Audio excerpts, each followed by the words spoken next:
ان الذين فتنوا المؤمنين والمؤمنات ثم لم يتوبوا فلهم عذاب جہنم ولهم عذاب الحریق۔ صدق اللہ العظیم۔ میرے عزیزوں، دوستوں اور بزرگوں، ویسے یہ خانقاہی مجلس ہے اور عام طور پر یہاں پر جو بھی بات ہوتی ہے اصلاح اور ذکر کے متعلق ہی بات ہوتی ہے، لیکن جہاں اصلاح اور ذکر ہم کرتے ہیں اس کا بنیادی مقصد ہے اللہ تبارک و تعالیٰ کا قرب، نبی کریم صلی اللہ علیہ وسلم کا قرب۔ لیکن دین کے کچھ شعبے ایسے ہیں ان شعبوں سے بھی وابستگی کرنی پڑتی ہے۔ اس لیے آج کی مجلس میں موجودہ جو حالات فلسطین میں چل رہے ہیں ان کے متعلق مختصر سی بات کرنی ہے۔ ہم اگر دیکھ لیں ہمارے ہر دور کی جو بھی پریشانیاں ہوتی ہیں ان پریشانیوں کا سرا جا کر کے قرآن و حدیث میں ہمیں ضرور ملے گا۔ نبی کریم صلی اللہ علیہ وسلم سے صدیاں پہلے جیسے آج اہل غزہ پر کو آگ میں جلایا جا رہا ہے، بموں سے اڑایا جا رہا ہے، چھوٹے بچے، مرد، عورت، بوڑھے جوان میں کوئی تمیز کیے بغیر سب کے سب کو زندہ اس آگ کے جہنم میں جلایا جا رہا ہے۔ ہمارے نبی صلی اللہ علیہ وسلم سے کئی صدیاں پہلے بھی اسی طرح کا منظر اس خطے میں اس چشمے فلک نے دیکھا، جس کا ذکر سورہ بروج میں ہے۔ سورہ بروج میں ہے ایک بادشاہ جس کی حکومت میں زیادہ طور پر جادو چلتا تھا۔ اس کی حکومت جادو کو بہت زیادہ ترقی دے رہی تھی اور اس کو بہت اہمیت دے رہی تھی۔ جیسے یہودیوں کے اندر بھی بنیادی طور پر جادو چلتا ہے، تو اس کا ایک بہت بڑا جادوگر مشیر تھا۔ اس مشیر نے کہا کہ میں بوڑھا ہو رہا ہوں، میرے مرنے کے بعد کہیں یہ علم غائب نہ ہو جائے، دنیا سے ختم نہ ہو جائے، ایک ذہین سمجھدار بچے کا انتخاب کر کے میرے پاس بھیج دیں، میں اس کو اپنا جادو سکھا دوں۔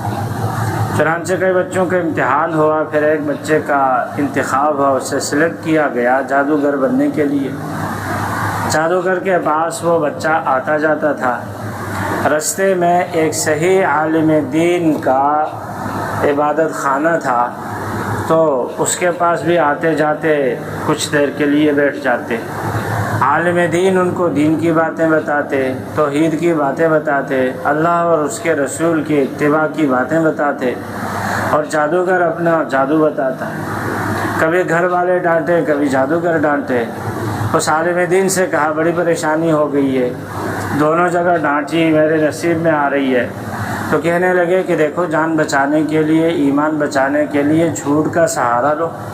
گھر والے ڈانٹے تو بول دو جادوگر نے دیر کر دی، اور جادوگر ڈانٹے تو بول دو گھر والوں نے دیر کر دی، میں کیا کر سکتا ہوں۔ چنانچہ معاملہ چلتا رہا، اور جب اللہ تبارک و تعالیٰ کے علم کے مطابق اس بچے کا ایمان پختہ ہوا تو اللہ تبارک و تعالیٰ نے ایک امتحان کے ذریعے سے اس کے ایمان کا اظہار کروا دیا۔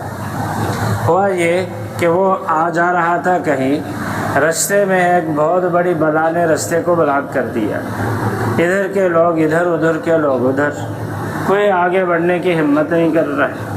بچے نے جب یہ حالت دیکھی تو اس نے کہا کہ آج آزمانے کا بڑا اچھا طریقہ آ گیا، موقع مل گیا ہے۔ پہلے اس نے جادوگر کی کچھ چیزیں پڑھ کر کے پھینک دی کہ اگر جادوگر کا دین سچا ہے تو یہ ہلاک ہو جائے، وہ چیز ٹس سے مس نہ ہوگی۔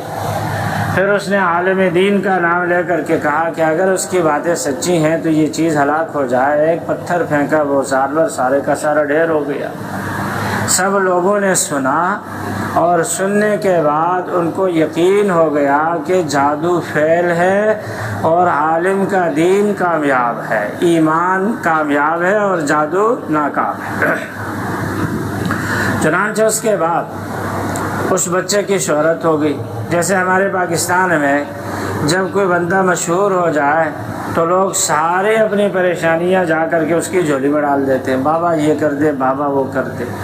اس زمانے میں بھی لوگ آ گئے اور کوئی بیمار ہے کہا کہ میرے کو ٹھیک کر دے، کوئی اندھا ہے تو بولا میرے کو ٹھیک کر دے، کوئی پریشان حال ہے تو بولا میری پریشانی ختم کر دے۔ اس کا ایک ہے جواب، بھائی میں کچھ نہیں کر سکتا، جو کرتا ہے اللہ کرتا ہے، تم ایمان لاؤ، اللہ سے مانگو، اللہ ٹھیک کر دے۔ لوگ جو بھی آتے وہ ایمان لاتے، اللہ سے مانگتے، اللہ ان کو ٹھیک کر دیتا۔ بچہ مشہور ہو گیا بڑا، کرتے کراتے بادشاہ کا ایک وزیر بھی اندھا ہو گیا تھا۔ اس نے بھی جب شہرت سنی کہ وہ اندھے بھی وہاں جا کر ٹھیک ہو جاتے ہیں تو اس نے آ کر کے بچے کو بڑے تحفے تحائف دیے، کہا میرے کو ٹھیک کر دو۔ بچے نے کہا کہ میں نہیں کر سکتا، اللہ ہی کرتا ہے، ایمان لیا، اللہ سے مانگ، اللہ ٹھیک کر دے گا۔ وہ ایمان لایا، اللہ سے مانگا، اللہ نے اس کو بینا کر دیا۔ بادشاہ کے پاس جب پہنچ گیا تو بادشاہ نے اندھے سے صحیح ہونے کا ماجرا پوچھا تو اس نے بچے کا بتا دیا۔ بادشاہ کے سارے کیے دھرے پر جو اتنے عرصے سے محنت کر رہا تھا پانی پھرنے لگا، تو اس نے اس عالم کو بھی بلایا اور وزیر کو بھی گرفتار کیا، بچے کو بھی گرفتار کیا، اور تینوں کو گرفتار کر دینے کے بعد عالم اور وزیر کو تو وہیں پہ قتل کروا دیا، شہید ہو گئے۔ بچہ بچا، لوگوں سے کہا کہ اس کو لے جا کر کے پہاڑی سے گرا دو۔ بچہ اس کو لے کر کے گئے پہاڑی پر۔ بخاری شریف میں روایت ہے جب وہ ایک پہاڑی کی چوٹی پر پہنچے تو وہاں پر بچے نے اللہ سے دعا کی، اللہم اکفنی لہم، اے اللہ میری طرف سے ان کے لیے کافی ہو جا۔ اللہ سے جیسے دعا مانگی، اللہ تبارک و تعالیٰ نے ہوا بھیجی، زلزلہ آیا، وہ پہاڑ ہلا، جس کی وجہ سے سارے کے سارے فوجی گر مرے، اور وہ بچہ صحیح سلامت نیچے اتر آیا۔ اترنے کے بعد دوڑتے دوڑتے بادشاہ کے سامنے جا کے کھڑا، اے بادشاہ میں آ گیا۔ اس نے کہا ارے میرے فوجی کہاں گئے؟ کہا کہ اللہ نے سب کو مار دیا ہے، میں بچ گیا ہوں، میں آ گیا۔ اس نے دوسری ٹولی کے حوالے کر دیا، کہا کہ اس کو سمندر میں بہا دو۔ وہ سمندر میں لے گئے، کشتی میں بٹھا کر کے وہ بیچ میں پہنچ گئے۔ بچے نے دعا کی، مولا میری طرف سے ان کے لیے کافی ہو جا۔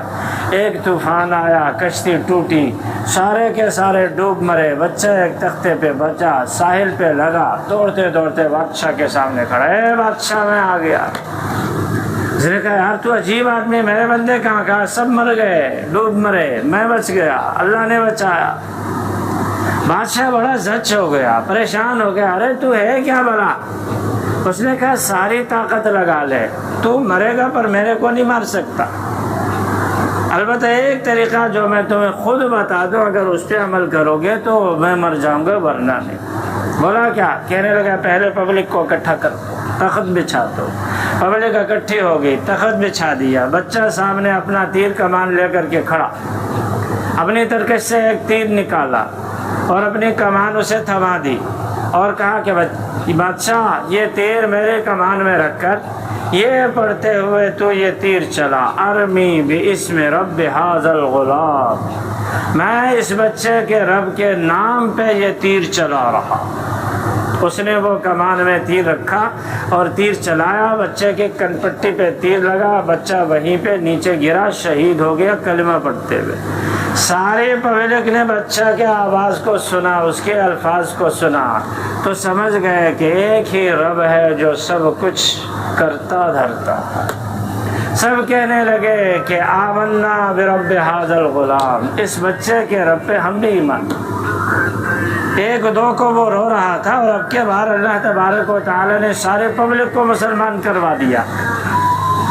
اس کے بعد بادشاہ نے اپنے فوجیوں سے کہا کہ ان کے لیے کھائیاں بنا دو، جو اپنے دین سے پھرے گا وہ بچے گا، جو دین سے نہیں پھرے گا اسے پھینک دو اس میں۔ تاریخ گواہ ہے کہ ایک بھی مومن ایسا نہیں تھا ان میں سے جس نے ایمان کو چھوڑا۔ یقین جانیے اس وقت اہل غزہ، اہل فلسطین اصحاب الاخدود کی تاریخ کو دہرا رہے ہیں۔ ان کا جرم اور ان کا قصور صرف کیا تھا؟ ایمان۔ قرآن کریم میں ہے وَمَا نَقَمُوا مِنْهُمْ إِلَّا أَن يُؤْمِنُوا بِاللَّهِ الْعَزِيزِ الْحَمِيدِ، ان سے جو بدلہ لیا گیا وہ صرف اور صرف اس بات کا کہ وہ ایک زبردست تعریف والے رب پہ ایمان لائے۔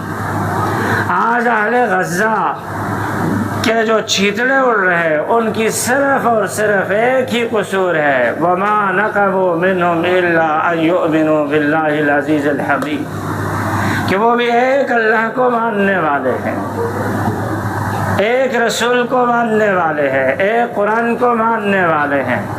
بم برستے ہیں، اذان ہو رہی ہوتی ہے، بیچ اذان کے مؤذن شہید ہو جاتا ہے، مسجدیں ملیا میٹ ہو جاتی ہیں، گھروں کے گھر کچرے کے ڈھیر بن جاتے ہیں، بموں کے دھول میں انسانی لاشیں فضاؤں میں بکھر جاتی ہیں، بھوک کے مارے بچے بچیاں خالی برتنوں کو لے کر کے گاڑیوں کے پیچھے بھاگ رہے ہیں، بھوک کے مارے مرد عورتیں اور بچے گھاس کھانے پہ مجبور ہو چکے ہیں، پیاس کی وجہ سے ٹینکی کی طرف دیکھ کر کے منہ کھول کے بیٹھ جاتے ہیں، شاید کہ کوئی پانی کا قطرہ ہمارے سوکھے ہوئے حلق کو تر کر دے۔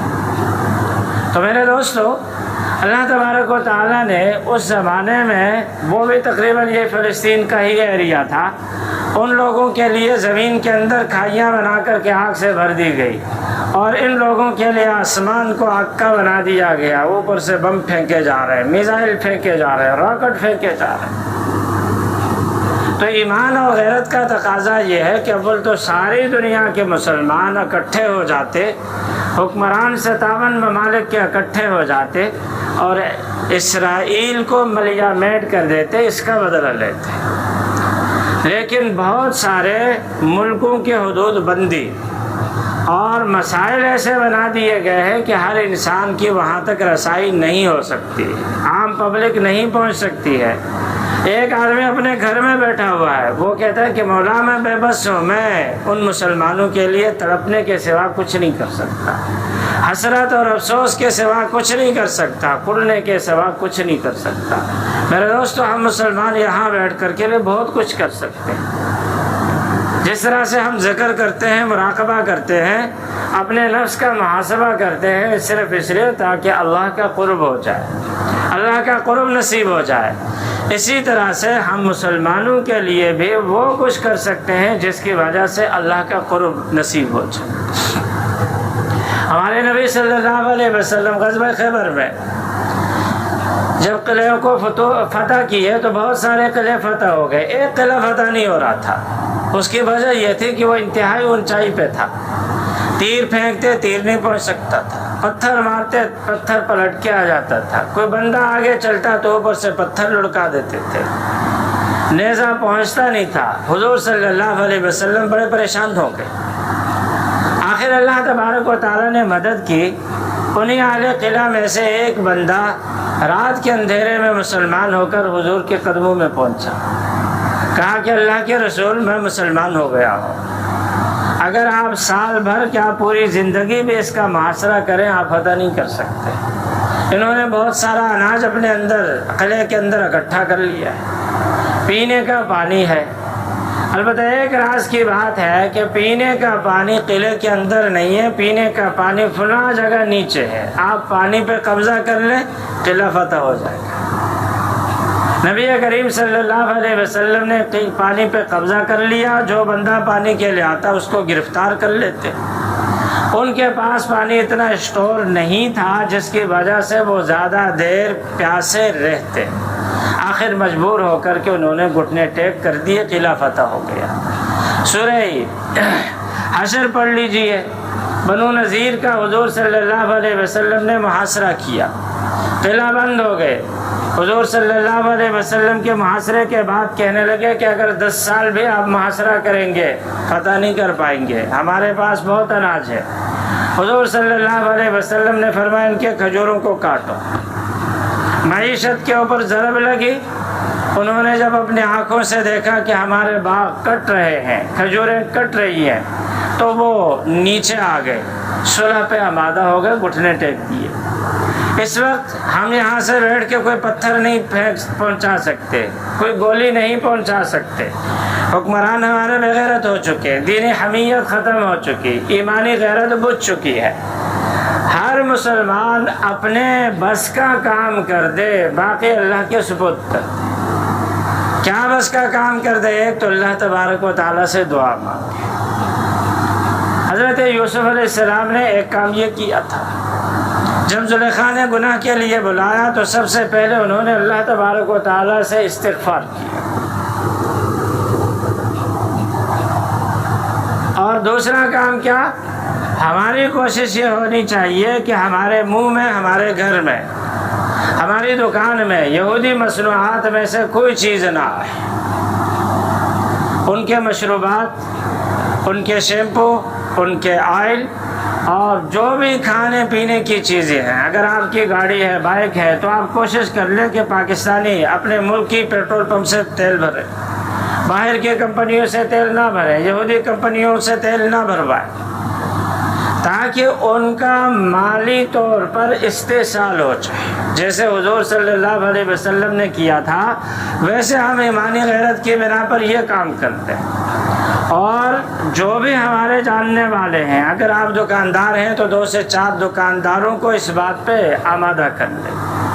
اگر آپ عام کسٹمر ہیں تو 2 سے 4 کسٹمروں کو، خریداروں کو اس بات پہ آمادہ کریں کہ بھائی اپنے دکان کے اندر یہ چیزیں نہ رکھیں، یہ چیزیں خریدیں نہیں، اور جب نہ خریدیں گے تو آخر دکاندار پہ رکھنا بند کر دیں گے۔ ایک آرٹیکل میں پڑھ رہا تھا، کوکا کولا کمپنی کے ایک بہت بڑے افسر سے کسی نے پوچھا، کہا کہ آپ لوگوں کو بائیکاٹ سے کوئی فرق پڑتا ہے یا نہیں؟ تو کہنے لگا رمضان کے سیزن میں، اللہ اکبر، ہم صرف صوبہ خیبر پختونخوا میں 200 ارب کا بزنس کرتے تھے، 200 ارب کا بزنس کرتے تھے، اور اس دفعہ یہ حالت ہے کہ ہم اپنے دکانداروں کو، اپنے کسٹمروں کو ادھر سے فون کرتے ہیں کہ بھائی مال بھیجیں، وہ کہتے ہیں کہ ہمارا ڈپازٹ واپس کر دیں۔ پاکستان سے سالانہ 2200 ارب روپیہ صرف یہ باہر کی یہودی کمپنیاں پاکستان سے باہر لے کے جاتی ہیں۔ ہم لوگ اور کچھ نہیں کر سکتے، صرف اتنا کر لے کہ یہودی کمپنیوں کا بائیکاٹ کر لیں۔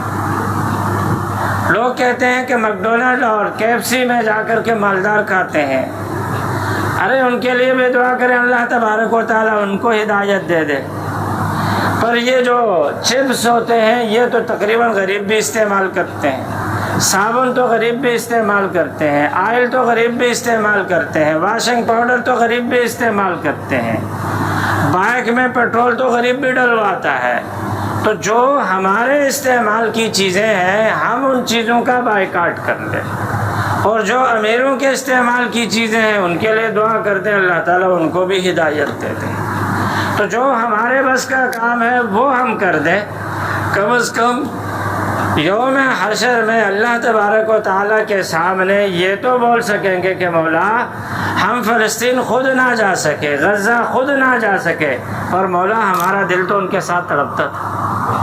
نبی کریم صلی اللہ علیہ وسلم کا ارشاد ہے، فرمایا المسلمون کجسد واحد، مسلمان سارے کے سارے ایک جسم کی طرح ہے، اذا اشتکا بعضہ اشتکا کلہ، جب کہیں پر بھی کوئی زخم ہوتا ہے، درد ہوتا ہے، تو پورے کا پورا جسم اس درد کے اندر مبتلا ہو جاتا ہے۔ کبھی آپ نے دیکھا ہے کہ آپ کے سر میں درد ہو تو جسم کا باقی حصہ کہہ دے کہ بھائی تیرے کو درد ہے نا سر، تو اپنا درد اپنے پاس رکھ، ہم نے تو آرام کرنا۔ ہاتھ میں درد ہے تو ہاتھ کو پورا جسم بول دے کہ ہاتھ تو اپنا درد اپنے پاس رکھ لے، ہم نے تو آرام کرنا، تیرے درد میں ہم کیوں تڑپے۔ ایک انگلی بھی دکھتی ہے تو پورے کا پورا جسم تڑپتا ہے۔ یقین جانیے آج فلسطین میں جو لاشیں فضاؤں کے اندر بکھر جاتی ہیں تو اس کی وجہ سے سارے کے سارے مسلمانوں کو تڑپنا چاہیے، سارے مسلمانوں کو تڑپنا چاہیے۔ جب صلاح الدین ایوبی نے عیسائیوں سے بیت المقدس کو چھینا فتح کر لیا تو عیسائی کمانڈر نے کہا تھا کہ ہم مسلمانوں میں وہ کام کریں گے کہ آئندہ کے لیے کوئی ایسی ماں پیدا نہیں ہوگی جو صلاح الدین ایوبی کو پیدا کرتے۔ آج ہر مسلمان اپنے اندر ایمانی جذبہ پیدا کر دے کہ آج صلاح الدین ایوبی زندہ نہیں ہے لیکن ان کے روحانی بیٹے زندہ ہیں۔ ہم فلسطین جا کر کے تو نہیں لڑ سکتے، ہم فلسطین تک راکٹ تو نہیں پہنچا سکتے، ہماری فوج بے غیرت ہوگی، پر ہمارے اندر تو غیرت موجود ہے۔ ساری دنیا کے مسلمان حکمران بے غیرت ہو گئے، ہمارے اندر تو غیرت موجود ہے۔ ہم بھوکے رہیں گے پر یہودی اور نصرانیوں کی چیزوں کو استعمال نہیں کریں گے۔ جب اس حمیت کے ساتھ، اس غیرت کے ساتھ ہم یہ کام کریں گے تو انشاءاللہ اللہ تبارک و تعالی اس کے نتائج بھی برآمد کریں گے اور اللہ تبارک و تعالی اپنا قرب بھی ہمیں نصیب فرمائیں گے۔ یاد رکھیے، اخلاص سے کیا جانے والا کام کے لیے بہت بڑا ہونا ضروری نہیں ہے۔ معمولی سا کام بھی جب انسان اخلاص کی بنا پر کر دیتا ہے تو اللہ تبارک و تعالی اس کا بیڑا پار کر دیتے ہیں، اس کو کہیں سے کہیں پہنچا دیتے ہیں۔ ایک عورت جس کی ساری زندگی خطا کاری میں گزری، اس نے اخلاص کی بنا پر ایک پیاسے کتے کو پانی پلایا، اللہ تبارک و تعالی نے اس کی مغفرت کا اعلان کیا۔ تو میرے دوستو، آج ہمارے فلسطینی بھائی پانی کی ایک ایک بوند کو ترس گئے، کھانے کے ایک ایک لقمے کو ترس گئے۔ آپ غزہ کے پہلے والی صورتحال والی تصویر دیکھیں اور آج کی تصویر دیکھیں، یقین جانیے آج وہاں پر کوئی مالدار کا تصور نہیں ہے۔ جو بڑے بڑے بنگلوں میں رہتے تھے، بڑی بڑی گاڑیوں میں سفر کرتے تھے، آج وہ بھی کٹورا لے کر کے، پتیلی لے کر کے خیراتی کھانے کی لائن میں اور بھیڑ میں گھسے ہوئے ہیں کہ کسی طرح سے ہماری بھوک مٹ جائے۔ جہازوں سے جو اناج پھینکا جاتا ہے اس کو لینے کے لیے بھوک سے نڈھال ہونے کے باوجود اپنے ناتماں جسم کا بوجھ اٹھاتے ہوئے بوجھل قدموں کے ساتھ اس کے پیچھے بھاگتے ہیں۔ تو اس لیے میرے دوستو، شکر کر لے، اللہ تبارک و تعالی نے آزادی اور بے خوف کے اس ماحول میں ہمیں زندہ رکھا ہے۔ اور یہ یاد رکھیے، یہ درندگی صرف فلسطین پر منحصر نہیں ہے۔ اگر وہاں سے یہ لوگ فتح یاب ہو گئے، کامیاب ہو گئے، تو یہ عفریت پورے کے پورے عرب کو ڈکارنے کے چکر میں ہے۔ اسرائیل کے جھنڈے میں جو نیلی پٹیاں نظر آ رہی ہیں، یہ اس بات کی نشاندہی کر رہی ہے کہ پورے کا پورا جزیرہ عرب میں ہم گریٹر اسرائیل بنائیں گے۔ یہ اس طرف آگے بڑھ رہے، شام بھی اس کے حملے میں ہوگا، مصر بھی حملے میں ہوگا، عراق بھی پہلے امریکی حکومت ہے، تو یہ کیا نام ہے، سعودی عرب بھی۔ یہ تاریخ میں لکھا جائے گا کہ فلسطین کے بچے بھوکے اور پیاسے مر رہے تھے اور عرب لوگ کنسڑ میں رقص و سرود کی محفلیں سجا کر کے شراب پی رہے تھے۔ یہ دولت ان کے پاس بھی نہیں رہے گی۔ ایک آرٹیکل میں پڑھ رہا تھا، صدام حسین کو جب عدالت میں پیش کیا گیا تو صدام حسین نے جج سے درخواست کی، کہا کہ جیل میں ایک تو کپڑے دھونے کا نظام نہیں ہے، ایک تو کپڑوں کا انتظام دھونے کے لیے انتظام کیا جائے، اجازت دی جائے۔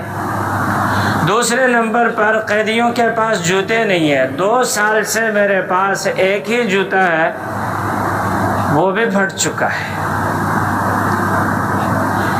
تو عدالت نے اس کی اجازت دی، کپڑے بھی ان کو دیے، کپڑے دھونے کی اجازت بھی دی، ان کو نئے جوتے بھی فراہم کیے۔ اور آپ کی معلومات کے لیے عرض ہے کہ صدام حسین جب حکمران تھا، تقریباً 200 عراق میں ان کے اپنے ذاتی محلات تھے، 1100 اس کی ذاتی گاڑیاں تھیں، 2,500 سے 3,000 اس کے سوٹ تھے، اور انہوں نے اپنے کپڑے دھونے کے لیے عراق میں پوری کی پوری ایک کمپنی بنائی تھی۔ ایک جوڑا ایک دفعہ دھلتا تھا تو 1.5 سے 2 سال بعد اس کے دھونے کی نوبت آتی تھی، اور تقریباً 1100 اس کے جوتے ہوا کرتے تھے۔ حکمرانوں کے حالات، مالداروں کے حالات ایک طرح نہیں رہتے۔ ایک زمانہ وہ بھی آیا جب انہوں نے درخواست دی، اس کی اجازت دی گئی، تو صدام حسین اپنا قید خانے کے اندر اپنا جوڑا خود دھو رہا تھا۔ تو اس لیے میرے دوستو، اللہ تبارک و تعالیٰ وہ دن ضرور لائے جن لوگوں نے فلسطین کے مسلمانوں پر ظلم کیا ہے، وہ خود ان حالات سے دوچار ہو جائے۔ دعا کر لیا کرے کہ اللہ تعالیٰ وہ دن جلدی لائے، چاہے امریکہ کے حکمران ہوں، چاہے برطانیہ کے ہوں، فرانس کے ہوں، اسرائیل کے ہوں، کہ اللہ تبارک و تعالیٰ ہماری آنکھوں کے سامنے آج ہم فلسطین کے مظلومین کو دیکھ رہے ہیں، کل وہ دن بھی اللہ تبارک و تعالیٰ ان کو ہمیں دکھا دے جو ان ظالموں نے کیا ہے، تاکہ دنیا والے عبرت حاصل کر لیں۔ قرآن کریم میں پہلے پارے میں اللہ تبارک و تعالیٰ بنی اسرائیل سے فرما رہے ہیں کہ ہم نے تمہارا دشمن فرعون کو غرق کیا، وَأَنْتُمْ تَنْظُرُونَ، تم دیکھ رہے تھے۔ ہماری بھی یہ آرزو ہے کہ اللہ تبارک و تعالیٰ ہمیں دکھا دے ہمارے دشمنوں کا انجام ہمارے سامنے۔ ایک دعا ہم نے کی تھی پرویز مشرف نے جب لال مسجد پہ حملہ کیا، تو اس وقت ہم نے دعا کی تھی کہ مولا ہماری زندگی میں جیسے آج یہ مجبور لوگ ہیں، ان پر ظلم ہو رہا ہے اور یہ بے گور و کفن پڑے ہوئے ہیں، یہ تڑپ رہے ہیں، مولا وہ دن ضرور دکھا دے جس دن پرویز مشرف بھی تڑپے اور ہم دیکھ لیں دنیا والوں کے سامنے عبرت بنے۔ اور الحمدللہ اللہ تبارک و تعالیٰ نے وہ دن دکھایا کہ پرویز مشرف کی اپنی زبان سے یہ الفاظ نکلے کہ میری بیماری کچھ ایسی ہے جو لاکھوں انسانوں میں سے کسی ایک کو لگتی ہے، اس کا کوئی علاج نہیں۔ اور اس نے بندے نے جب پوچھا کہ وہ کون سی بیماری ہے، کہنے لگے کہ میری ہڈیاں گھل رہی ہیں، میری ہڈیاں گھل رہی ہیں۔ اس نے بھی ایسا تیزاب پھینکوا دیا تھا جس کی وجہ سے وہاں پر مسلمان بچیاں اس تیزاب کا شکار ہو کر کے گھل کر کے ان کا جسم سارے کا سارا ختم ہو گیا تھا۔ اللہ تبارک و تعالیٰ نے وہ دکھایا، اور اللہ سے یہ بھی دعا کر لیں کہ اللہ تعالیٰ وہ دن بھی دکھا دے، چاہے امریکہ کے حکمران ہوں، اسرائیل کے ہوں، دنیا کے کسی بھی خطے کے ہوں، جو اس ظلم میں شامل ہیں یا ان ظالموں کے مددگار ہیں، وہ ہمارے سامنے عبرت بن جائے اور یہ دنیا کے سامنے کہہ دیں کہ ہم نے ظلم کیا تھا یا ظالموں کا ساتھ دیا تھا، جس کا آج ہم نتیجہ بھگت رہے ہیں۔ عجیب بات ہے کہ ساری دنیا میں سے اناج جا کر کے مسلمانی ممالک میں پھنسا ہوا ہے، وہ اندر نہیں پہنچا پا رہے، اور اسرائیل کے لیے پیٹرول، بارود، بم، میزائل اسلامی ممالک کے حدود کو پار کرتے ہوئے پہنچ رہے ہیں۔ کسی کے اندر اتنی غیرت بھی نہیں کہ ہمارے حدود کو پار نہیں کر سکتے۔ تو بہرحال دعا بھی کرے اور اپنے بس کا کام بھی کر لے، خود بھی بائیکاٹ کر لے اور اپنے ساتھیوں کو بھی اس چیز پہ آمادہ کرے۔ کم از کم ہر ساتھی 2 سے 4 بندوں کو اس بات پہ قائل کرے کہ بھئی یہودی کمپنی کی چیزوں کو استعمال نہیں کرنا۔ بہت سارے دکاندار ڈرتے ہیں، کہتے ہیں کہ یار ہماری دکان نہیں چلے گی۔ قرآن کریم میں 1400 سال پہلے اللہ تبارک و تعالیٰ نے مکہ کے فتح کے بعد اعلان کروا دیا، فرمایا اعلان کر دو کہ آئندہ کوئی مشرک حدود حرم میں داخل نہیں ہوگا۔ اور اس سے کیا ہوگا؟ ڈریں گے کہ یار تجارت نہیں ہوگی تو کھائیں گے پیئیں گے کہاں سے؟ اللہ فرماتے وَإِنْ خِفْتُمْ عَيْلَةً فَسَوْفَ يُغْنِيكُمُ اللَّهُ، اگر تم ڈرتے ہو فقر و فاقہ سے، اللہ تبارک و تعالیٰ تمہاری ضروریات پوری کرتے ہیں۔ تو اس لیے ہر ایک کو چاہیے کہ ایمانی غیرت کو سامنے رکھتے ہوئے وہ اس چیز کی پابندی کر لے۔ ممکن ہے حشر میں اللہ تبارک و تعالیٰ ہمیں بھی مجاہدین میں اٹھا دے، ہمیں بھی غازیوں میں اٹھا دے، اور اسی کی وجہ سے اللہ تبارک و تعالیٰ ہماری مغفرت کرتے ہیں۔ اللہ تعالیٰ ہم سب کو نیک رستے پہ چلنے کی توفیق دے۔ وآخر دعوانا